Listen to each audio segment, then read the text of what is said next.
All rise. The Court of Appeals Division 1 is now in session.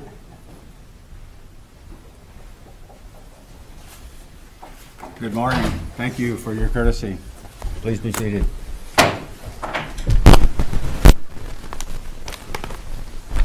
This is the time set for oral argument in Wright versus Wright, our cause number CV130761.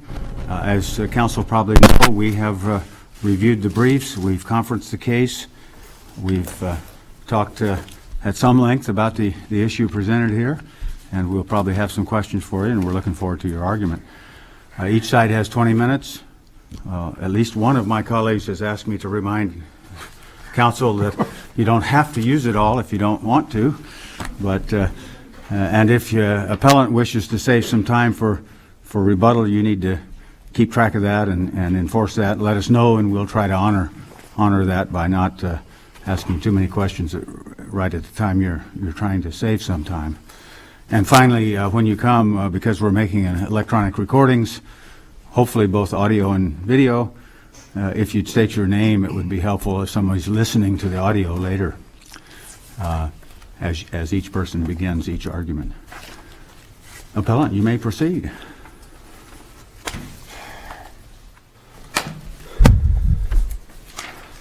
May it please the court, my name is Keith Berkshire, attorney for the appellant Jennifer Wright. For simplicity, I'll refer to the parties as mother and father. I'll reserve approximately 5 minutes for rebuttal. Very good. I think the place to start in this case is the de novo issue of interpretation of the decree to determine, where this court can determine whether or not they believe that this asset, which I've referred to as the loan proceeds or the insurance proceeds, is in the decree. And in that, one of the places to start is the specificity required in the statute ARS 25318F.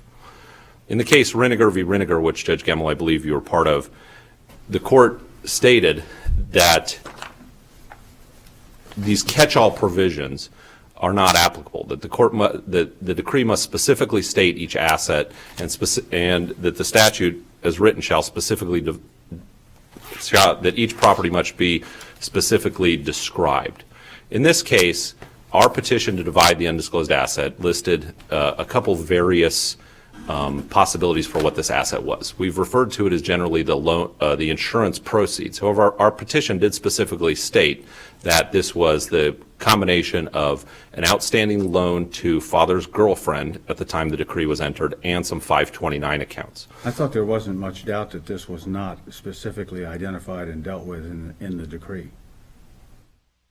Well, father does argue that the catch-all provision does cover the catch-all provision, that basically this is one of his arguments is that since the proceeds at one point touched his bank accounts, that awarding him those bank accounts, even though he loaned the money out 7 months prior to mediation, that those bank accounts cover the asset in itself. And so if the court's opinion that these assets aren't specifically described as required under 25318F, I think we can move on. But our position is that is our position, that they are not specifically described. And I think one of the cases that Riniger specifically clarifies, the older case of Lamparello, which is a significantly different facts, where they allowed something like this. Riniger clarifies, no, these assets, specifically more complicated assets, higher value assets, need to be specifically described in the decree. What? Sorry. Go ahead. In fact, during the course of the pleadings, the pleadings, it seems that the discussion kind of morphed back and forth between, is this about cash received from the insurance payouts, or is this about entitlement to the receivable based upon the loans that have been made, correct? It does morph back and forth because the exact dollar amount, I mean, I think we'd have to look at what existed as of actually the date of the decree or the date of the mediation, which is a very small window between those. We're talking November, December period. There's no question, and father testifies to, and father admits in their answering brief, that as of the date they went to mediation and as of the date of the decree, he was not in possession of the money, that it was a loan to his girlfriend that then went up to his boss who bought the company that father works for with father's money. But at there's no question that even his testimony, as I cited the various transcript points that say 7 months prior to mediation, it wasn't in there. There's no question that the mediation documents the parties filled out do not list either a receivable or these loan proceeds, the insurance proceeds or the loan, outstanding loan as an asset, and it's not in the decree. I think we want to concentrate on the question of whether wife or mother has already litigated this issue. And I understand that, and that's the next point here. If we determine that it's not in the decree, then it goes to what's the statutory treatment of this. That's 25318D. Statutory treatment is that it's owned jointly by the parties. Mother's initial petition, Mother's initial motion to set aside with prior counsel was a motion to set aside the decree under 85C1C mainly. It does state C1A, B, and C. There is a ruling on B as far as newly discovered evidence. However, nowhere in this motion does it claim what I believe is the other way to divide this asset. If you're not attacking the finality of the decree, and if you're just dividing the asset, which is what your court in Riniger said, which is an 85C1F motion, where you can open the decree simply to divide an asset. So if Mother's initial motion to set aside had claimed 85C1F and she lost on that, I think there is a preclusion effect. But nowhere in that initial motion does it claim that. And you can see from Judge Gerlach's multiple rulings in this case, and I think potentially the most important ruling in this, where he really nails down what he looked at, was the June 18th, 2013 minute entry after the motions for new trial and application for attorney's fees. And he specifically says that this is only based on fraud and newly discovered evidence, which would be 85C1B and C, that he doesn't address anything else. But, counsel, in the reply on the motion to set aside the decree, when they're talking about newly discovered evidence, your client stated, I'm reading from page 5, on meritorious defense, states, additionally, wife has established that an asset that was considered separate property, the life insurance, should have been a community asset, to which wife is entitled an equitable distribution. In the family law context, wife has a meritorious defense. Why isn't that, and she raises that same point under her newly discovered, a similar related point under the newly discovered evidence that I didn't know about this and that I'm entitled to half of this.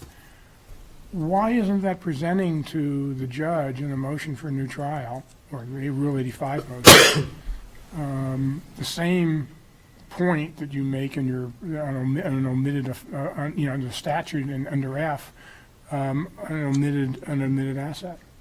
I mean, you're saying I'm entitled to an equitable distribution. I think that this comes down to the distinction that's clarified in the Phoenix newspaper and Pettit cases when they talk about what the same evidence rule. When we talk about the same evidence rule for this preclusion, it's can the evidence from the second claim support the first? The second is just the evidence. I'm not talking about claim preclusion. I'm not talking about issue preclusion. I'm just saying it's already been ruled on. I think the issue... Dead issue. One of the claims, I think it's which one is a subset of the other. One of the claims in the fraud is that you have to open the entire decree, redo everything because of all these issues. That being one of the issues doesn't mean it's not, that one's a subset of the first claim. It's not the second claim in and of itself. And that, again, I think that's why the specificity in that issue, the second issue versus first issue in Pettit is the difference there. But again, I'm not talking about claim preclusion or issue preclusion. I'm just asking if, first of all, these aren't separate proceedings, right?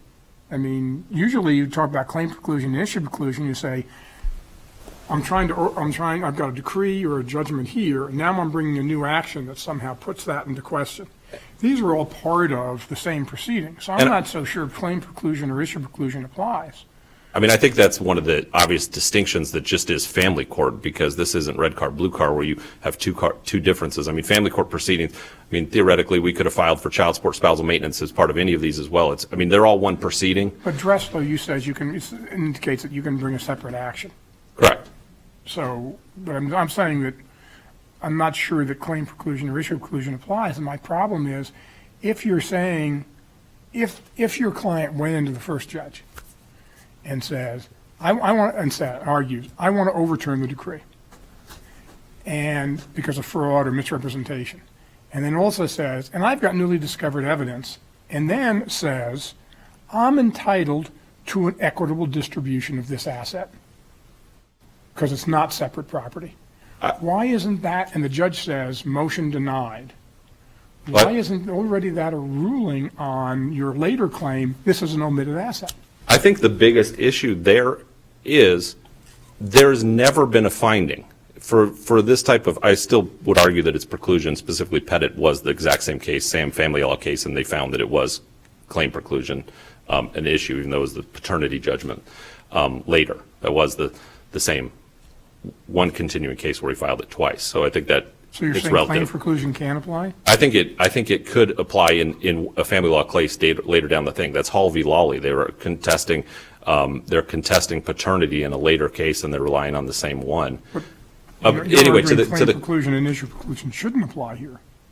I don't think it applies because I don't think they're the same claim. I think that they could theoretically apply in the same action as a dissolution, including post-decree portion of it. I think the issue, Judge Kessler, is that there's never been a finding that, number one, this is in the decree, or number two, that father owns it. It is clear in Judge Gerlach's minute entries. He goes through specifically, thankfully, he ruled specifically on what he thought the issues were: fraud and newly discovered evidence. He finds, and I think the June 18th minute entry really clarifies it, he finds that they didn't prove by clear and convincing evidence fraud. They didn't prove by clear and convincing evidence newly discovered evidence. He said you probably could have found the asset. I mean, Judge Gerlach in the transcript, the very beginning of the case, says, why aren't we just dividing this asset instead of, and then they get into, no, we want to set the entire decree aside. But the issue is, shouldn't your client's lawyer at that point, I believe it wasn't you. It wasn't. Shouldn't the lawyer at that point have said, well, Judge, that's our fallback position. We will take that, but our primary position is that you should set the decree aside in its entirety. And I think that this, again, gets into how Arizona is unique from most jurisdictions by using the same evidence test versus transactional. Under a transactional, I think they absolutely have to. Same evidence says, I mean, there's an example in the Phoenix newspaper case where they say just because you could do them together, you don't have to. You can make two claims out of the exact same promissory note, and that is two distinct claims that aren't precluded. I think they could have, Judge Gamble. I think they absolutely could have pled an alternative. The issue is, are they required to do so? Yeah. Are they required to do so because of this? And the bigger issue when we get into any type of preclusion, which is the argument that we're here on. Again, father raised both issue and claim preclusion. The court used something, we don't know what. But under issue or claim preclusion, there has to be at least a finding of some kind on that issue. Is it in the decree, and who owns it? As of today, there's no finding on who owns this asset, and I think that's one of the bigger issues. The claim in the reply, the claim in the reply that you're talking about, I think is somewhat, to cut to another point that they're making, which is the motion for reconsideration / new trial / whatever it, Judge Gerlach treated as a new trial, but that fact that this isn't in there and she's entitled to it is part of the bigger thing where she says she's entitled to set aside the entire thing for fraud. That doesn't mean that the Judge Gerlach ever made a finding that this asset belongs to anybody or has ever been awarded. It looked like he was about ready to. Well, I think you need to look at the June 18th minute entry, and I mean, I think he takes a little jab at father and goes, just because he makes this comment about a difference between a finding of fact and a conclusion of law based on the fact. He goes, just because I found that father didn't commit, mother couldn't prove father committed fraud by clear and convincing evidence, doesn't mean he didn't do it. And I think that's. But to go back to the question of whether it needs to have been brought at the same time, if I sue Judge Jones for negligent misrepresentation, but not fraud, and I lose, and then I decide, well, I'm going to sue him for intentional, I'm going to sue him for fraud, I think he can probably plead res judicata. I should have brought it. And- Why isn't this the same? And I think that really gets into whether, I think that gets into the res judicata effect and specifically how Arizona treats it under the same evidence test under Phoenix Newspaper and Pettit. I mean, they go, can the second claim, in your example, Yeah. One, he was negligent, the other, he meant it. Yeah, I mean, but in your case, the second one could prove the first one. In our case, the second claim, just the fact that it wasn't in the decree. I mean, Pettit relies upon, and all the Supreme Court cases that it states, Rousseau in these cases, use this same evidence test. And the restatement says that the facts alone that would support the second judgment have to be able to support the second action have to support the first action. This case, our second action is, it's not in there, statute says it's owned jointly. The first action, that can't support a claim for fraud. Fraud is a much higher standard. Counsel, what are you going to have to prove when you go back? Let's assume we reversed and remanded. What are you going to have to prove besides that it wasn't in there? I mean, isn't the That's it? Isn't the evidentiary issue going to be, well, it wasn't intended to be in there because we entered into a settlement agreement that was going to take care of this asset, and this asset was based on other agreements. This asset was just not going to be considered his separate property. And indeed, in the motion for new trial, your client argued, well, this is newly discovered evidence.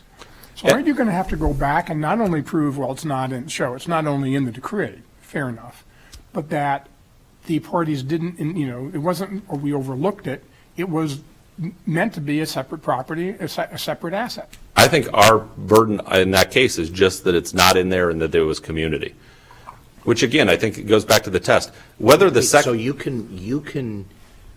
can raise defenses and arguments, but they don't have the whole bag of defenses available to them that they've already asserted in the action, which is, we all agreed to this. I think this is a function of the settlement that was reached between the parties. They can't do that? I think that they can have defenses that there was some other type of agreement. I do. And but wasn't that the issue here? It was. But I think that there's a difference between. Saying it twice. I think that was a fact determination there, but I think that was an issue that the court had to look at as far as a subpart. It was not the overlying issue that the court ruled upon. If we look at the preclusion, one of the things for issue preclusion, if this is the issue, that the resolution of the issue was essential to the decision. Okay, that's one of the 5 factors for issue preclusion. Resolution was essential. In this case, resolution of the issue, whether it was not in the decree, was not essential to the fraud case. But it wasn't. But it would be for the next one. But it's not essential for this. There was never a finding that who owns this asset. And It was part of the decree. Has to be part of the motion, because if it's part of the decree, your motion fails. I'm not following. Well, I think you just argued, if I understood you, and I may have misunderstood, but I thought what you were saying was that whether this asset was part of the decree was not necessarily part of the judge's ruling on the motion for new trial. But that can't be right, is it? I think that that resolution that it was not part of it. It's never been resolved whether it's not part of it. It's never been resolved. There's no point in the transcript we can say that the court finds that somebody owns this asset or not. And that's the biggest, that's what kind of leaves this, no matter if this case is found to be precluded and affirmed, no one still owns this asset. Well, just because he's in possession of it doesn't mean he owns it. That's one of the. Subsumed within the court's ruling could be that there was a separate agreement. But again, the court's ruling, we look at with the standard the court used in that ruling, clear and convincing evidence of fraud and evidence that you could not have found the asset. Okay. Theoretically, we have a res judicata claim that the court found the asset doesn't exist and is ours. Because they had to find that the asset existed in the first place to even get to fraud. It's as silly as that sounds. We almost have one because otherwise, if the court found the asset was in the decree and was his, the easiest ruling in this case was the asset's in the decree and is his. We don't even need to get to fraud. That would have killed the entire fraud claim in the first place. Our position is, again, it's basically that these can be separate claims. While the second claim might be a subpart of the first one, under Pettit, it's required to be the backwards. The first part has to be provable by the second claim, not the other way around. And Pettit's clear on that. But we're still going to go back down. If we reversed and remanded, you're still going to go back down and litigate what's already been litigated, which is whether the parties intended to have this understood that this asset was his separate property or was community property? I think to some extent, and I'll save the rest of my time, I think it has to be litigated because there's still never been a finding on it. But you litigated it already, right? And we could use that transcript again as in the litigation, but the point is there's never been a finding on this. It's if we looked at, they cite to the Del Orio case all the time. And Del Orio, you could have litigated them to case. Never a finding because you didn't ask for finding. You didn't say, oh, by the way, Judge, you need to divide this up. All you did was make a motion for Rule 85 and then also talk not you, but your client, vaguely about an equitable distribution. Technically, but that's not wasn't asked to. That's not a required finding. The court went to the higher standard and said we didn't meet that. They're using a lot higher standard than it's a wrongful death case and a murder case. It's a higher standard. You I'll save the rest of my better time. stop if you want to save about a minute. Yes, I would. Yeah. Thank you. Good morning. May it please the court. My name is Ronnie Corbin Steiner, and my co-counsel is Stanley Murray, and we represent the appellee Paul Wright in this matter, who I'll refer to as father. Your Honor, I want to go right to your point, Judge Kessler, about the reply to the motion to set aside, because I think it's an excellent point, but I'll also take you to the reply to the motion for reconsideration, or motion for new trial, if you will.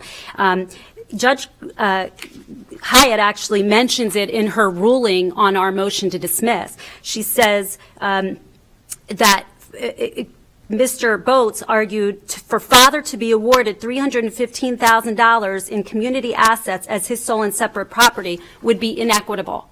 So not only was it talked about in the reply to the motion to set aside, he got a second, third, whatever bite at the apple when he talked about it in his reply to the motion for reconsideration, which Judge Gerlach, in fairness, could have kicked out, saying you didn't follow the rules, giving mother yet another opportunity to address the issue.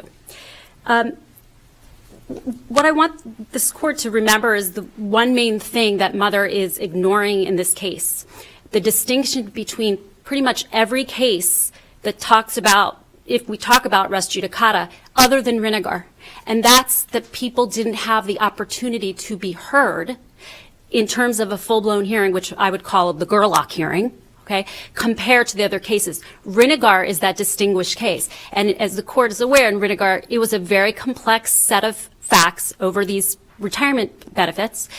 And father was supposed to draft the decree, and it was omitted. So the court, in fairness, said, hey, wait a second. These people hired experts, had testimony. To omit it would not be a fair result. That's not what we're talking about here. This case was fully and fairly litigated by every sense of the word. But before I go back to that, I don't want to forget to talk about the issue over the conclusion that mother's making about this being an omitted asset or a community asset. There's been no acknowledgement that this was a community asset. There were questions around whether or not it was. From my client's perspective from day one, the parties agreed this would be his sole and separate property. And 318... Barring that agreement, okay, it's undisputed that he used community funds to buy the insurance. Absolutely, undisputed, Okay. 100%. And was there anything in the record that shows that, I mean, other than his testimony, that shows there was an agreement on, okay, we know this, whatever this asset was, community or separate, we're going to be treating it as separate? The testimony, Your Honor, of my client's brother, and I'm sorry, I can't remember his name, but Mr. Wright. There's no written document, no Oh, documentation. that's correct. They had nothing specifically in writing. What we know is wife knew of it, wife was at meetings with the insurance guy, wife knew the money was being paid, she acknowledged it. Is there any evidence that, despite that, she agreed that this would be treated as separate property? Yes, because she testified, I let him have it.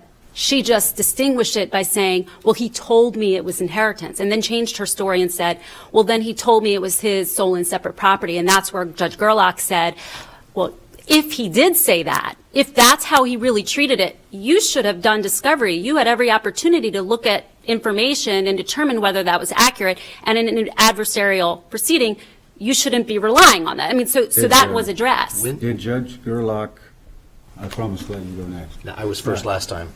Did Judge Gerlach make findings on this asset? I think the court can find anything that's reasonable based on the record, and I think if you look at the record. He could make You a can, finding. you can, right. I'm sorry, this court. We don't normally do that, as I'm sure you know. I understand that. But I think that if you look at the context of this particular set of facts, the approximate year of litigation, the motions, summary judgment, the full day of trial, the disclosure, including issuing subpoenas to third-party bank accounts in this case. If this wasn't fully and fairly litigated, I don't know what was. Judge Gerlach had everything. In fact, he reversed himself. He granted my objection over letting in all this information about the loans. He reversed himself and said, you know what, I'm going to let it all in, and heard it all because he wanted to hear it all. He felt in fairness. The fact that he didn't ultimately say, I'm affirming this to husband as a sole and separate property doesn't matter, because everybody walked into that trial assuming that was their agreement. That's what the record supports. All right. The 529 accounts. Yes. When in the progression of the coming to an agreement on who owned the proceeds, payout of the monies to girlfriends or whatnot, when in the process of all of wife coming to understand what husband says she agreed to, did the issue or the discussion regarding the 529 accounts come about? Well, the parties talked about the 529 accounts before the money ever came. That was part of the discussion. But then when the money came... Is that part of the record? Yes. Where? Your Honor, I'm not sure I could brief Okay, it it's in after the- the it's fact. in the but record. It's in the record that they had an agreement in advance. He would fund 529 accounts, he would fund her IRA, and then the rest of the money would be his. He did that. Okay. That came out. So prior to the receipt of the monies, prior to them being put into the accounts, prior to them being distributed to girlfriends or bosses or whoever, wife participated in discussions about the fact that the one thing she insisted on, I believe is the way I read that $100,000 had to be placed in each of the children's 529 accounts. Correct. And she acknowledged in her testimony that that was done, and she knew it was done. And she knew her IRA was funded, or the loan was paid off on her IRA. She testified about that, too. Was there any discussion regarding once the $200,000 is taken out for the 529 accounts, X, Y, and Z are supposed to happen in regard to the balance of the monies? Yes, that my client would receive them.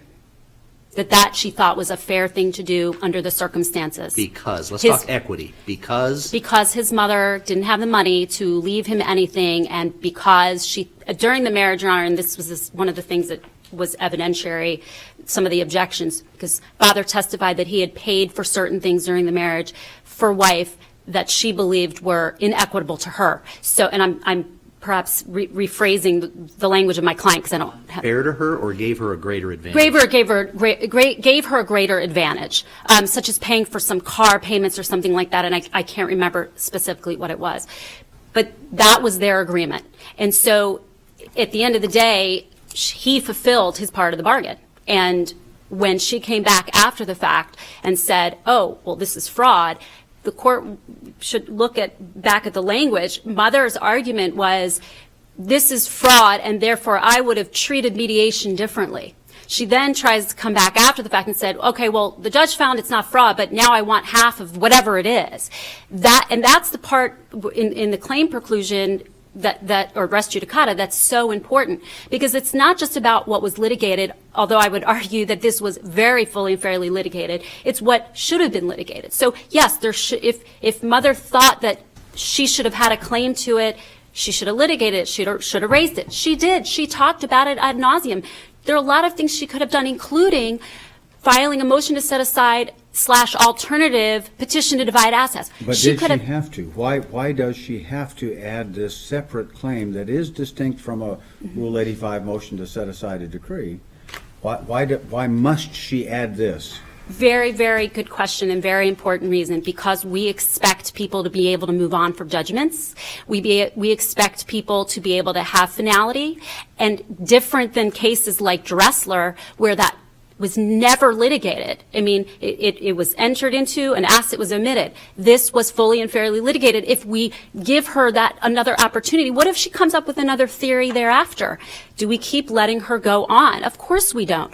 That's the distinction with this case from the other cases that are cited by Mother, like Dressler. And Pettit is a very good example, because he tried to bring up this issue that should have been brought up with the dissolution action, and he litigated the issue. So Is this like my example that I'm going to sue Judge Jones for negligent misrepresentation? I do so, I lose, and then I decide to sue him for intentional misrepresentation? I can't do it. that's exactly right. I do believe. It's the same kind of thing that you're arguing? I believe that that's accurate, Your Honor. And the reality is, because this case was litigated, if Judge Hyatt had shut this down and nobody had ever litigated the issue, I think it would have been a different story. Do you mean Judge Gerlach? Well, no, Judge Hyatt. She granted my client's motion to dismiss. Yeah. I'm saying if she had granted it, but nobody had ever raised the issue before and shut it down, I think it would be a different story. But we spent a lot of time litigating the same issue over and over and over again. And to go back to one of my earlier questions, you're acknowledging that there's no finding by Judge Gerlach that the parties had an agreement that $300,000 would belong to husband, father, but you're saying that we should look at the transcripts and the testimony and draw that factual conclusion as undisputed? Yes, Your Honor, I do. But more so, I don't think Judge Gerlach clearly did not say, I affirm that is his sole and separate property.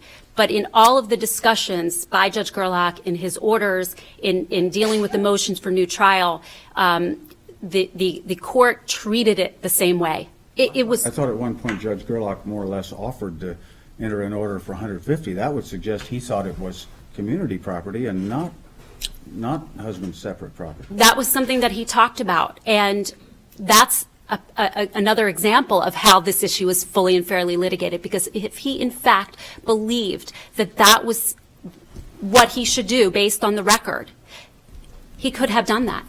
And from reading the order, I think we can assume fairly from the record that his position was the parties came in believing this belonged to husband, and this is going to continue to be husband's property. You're saying that Judge Gerlach could have, and maybe you're saying he should have, said to the parties, I don't have in front of me a 25-318 claim actually pled. I only have Rule 85 motion to set aside. But I'm going to amend on the basis of the evidence that's been presented. I'm going to amend and add that claim in here, and I'm going to grant relief on that. He didn't say it that clearly, but he clearly said, what stops me from ordering that? That's what he said, somewhere around page 30 of the transcript. What stops me from doing it? The answer was, we want the whole thing set aside. That's right. And instead, he could have argued, Mr. Boats, Judge, alternatively, do this. And he did in the context of the case and in the motion for new trial.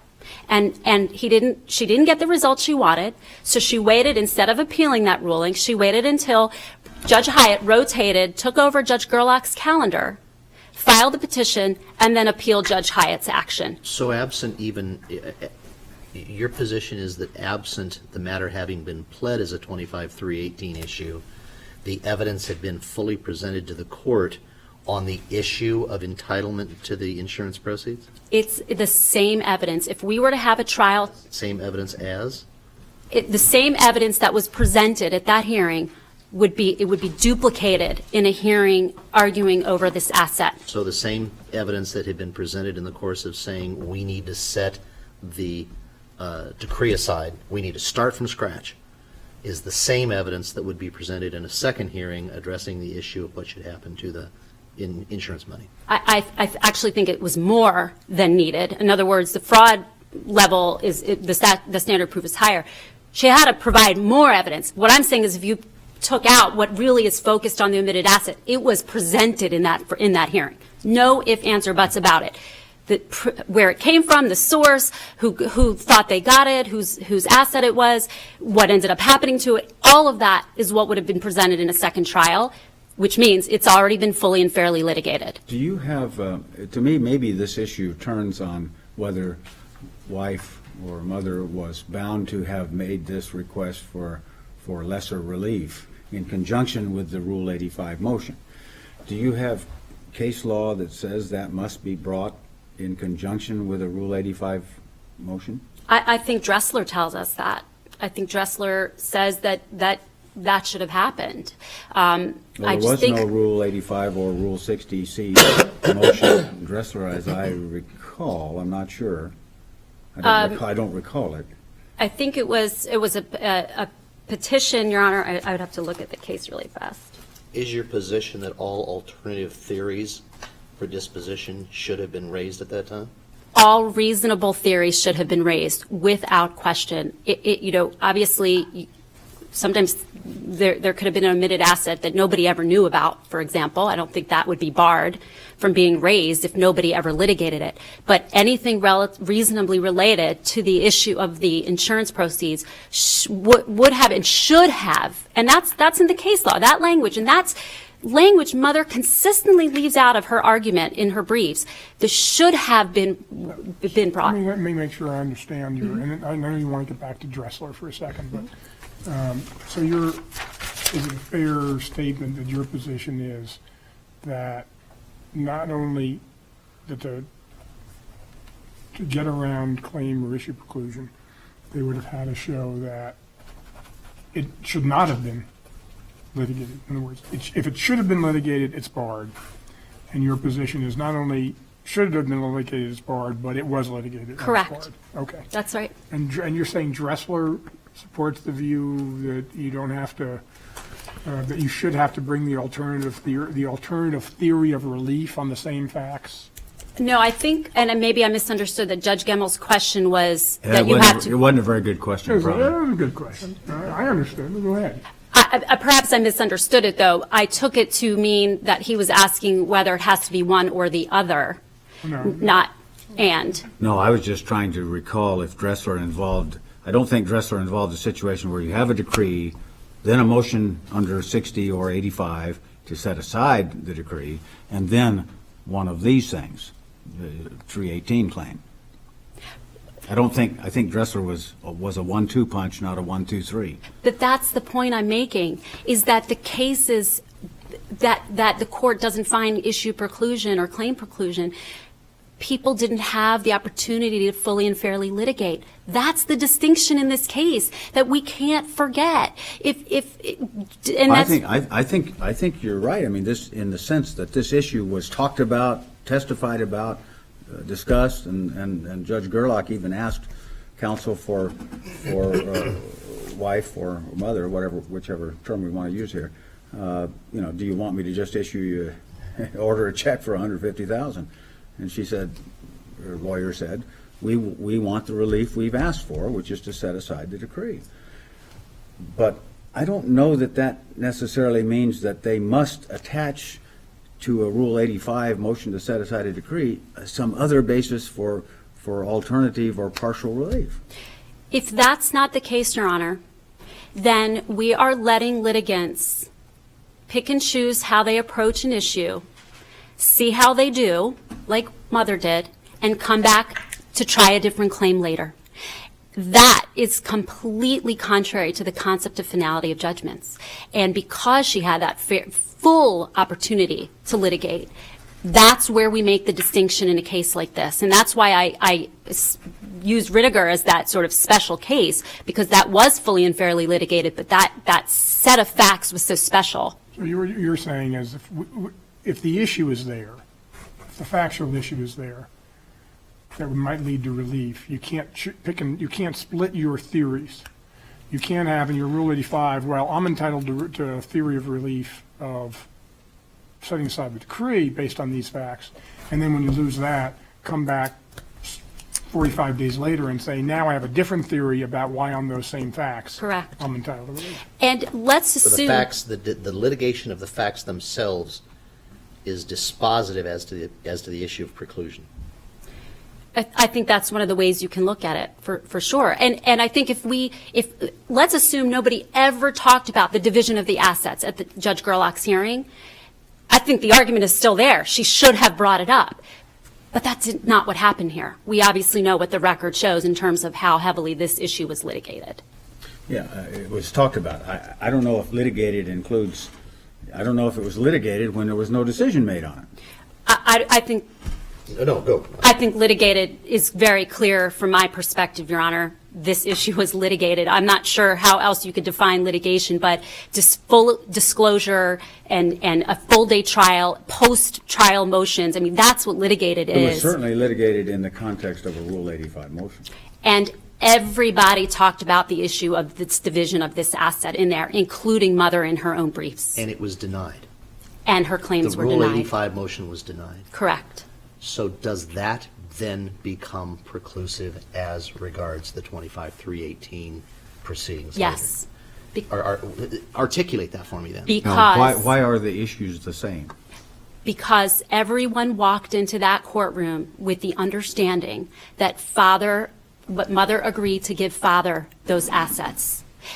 The fact that she changed her mind or believed they were something different didn't matter. That's how they walked in, that's how they walked out, and that's what Judge Gerlach's order, in theory, affirms. As a matter of law, based on the testimony presented, did Judge Gerlach's ruling on Rule 85 say, I'm not going to set aside, and this is, I'm asking this as a matter of law, I'm not going to set aside the decree, ergo, this is a dead issue, as opposed to you can repackage it as a 25-318. I mean, does the Rule 85 ruling then say, having been denied that, you can't legally proceed with a 25-318 petition? I think what Judge Gerlach said by his ruling is, I'm not setting this aside, therefore the decree stands, and the agreements between the parties as litigated in my courtroom are going to stand. And he didn't go as far to say as, oh, and by the way, you can't bring a 318, because in fairness, judges don't write in a minute entries a lot of the time, hey, well, now you're barred from this or barred from that. That's not what we ask them to do. Sure. So, thank Okay, you. your time's Thank you very up. much. Yes, thank you very much. We have about a minute left for rebuttal. Since I have a minute, I'm just going to urge the court again to read Phoenix newspaper. What she's asking for is the transactional test that this court says did not apply. And I'm going to specifically, Judge Kessler and Judge Jones asked two questions. The transactional test, this is what Phoenix newspaper says. The transactional tests prevents what virtually all courts agree a plaintiff should not be able to do. Revise essentially the same cause of action under a new legal theory. That is not Arizona law. Under the same evidence test, for example, an action on an open of a stated account is not barred by a prior action on a promissory note, even though both actions are based upon the same debt. Specifically in Phoenix newspaper, they sued two separate times under the exact same facts, and the court states that. We are compelled to hold that the judgment in the first action does not bar the claim in the second action. Although the claims involved in the two proceedings are the same event, we don't use transactional, which is what they're asking the court to do. Okay, so you're saying you have to use the same evidence test. Correct. How is the evidence in the second proceeding going to be any different than the evidence in the first proceeding? Because under the same evidence test, as clearly enumerated in the restatement, which Arizona Supreme Court, this court has held multiple times, it is very specific. It does not say the evidence in the first claim, in the first proceeding, can sustain the action in the second proceeding. It says it the other way, that the evidence needed to succeed on the second proceeding can sustain the first proceeding. That is the big difference, and that is exactly how this court has illustrated it multiple times. So why wouldn't that apply here? Wouldn't the evidence, I mean, as far as whether this was a community asset or a separate asset, why wouldn't the evidence in the second proceeding, whatever that might be, deal with her claim of this is newly discovered evidence, I didn't know this was community property? Because again, the sequence of events of how this court has stated what the same evidence test and what the restatement says is that the first action, the 85C action to set aside the entire case for fraud, that has to be able to be presented just by the evidence needed in the second action. Our second action is it's not in there. If we did it the other way, it's not in there. That was the first action. It couldn't sustain the fraud. It's how this. The first one encompasses the second, but not vice versa. Exactly. And the test is that the second one has to encompass the first, Okay. The entire first one? Yes. according to the restatement. He said it's subsumed in that. So you're saying that you can bring an action for fraud or for equitable distribution under Rule 85, and then lose and in a separate proceeding, raise a 318 claim?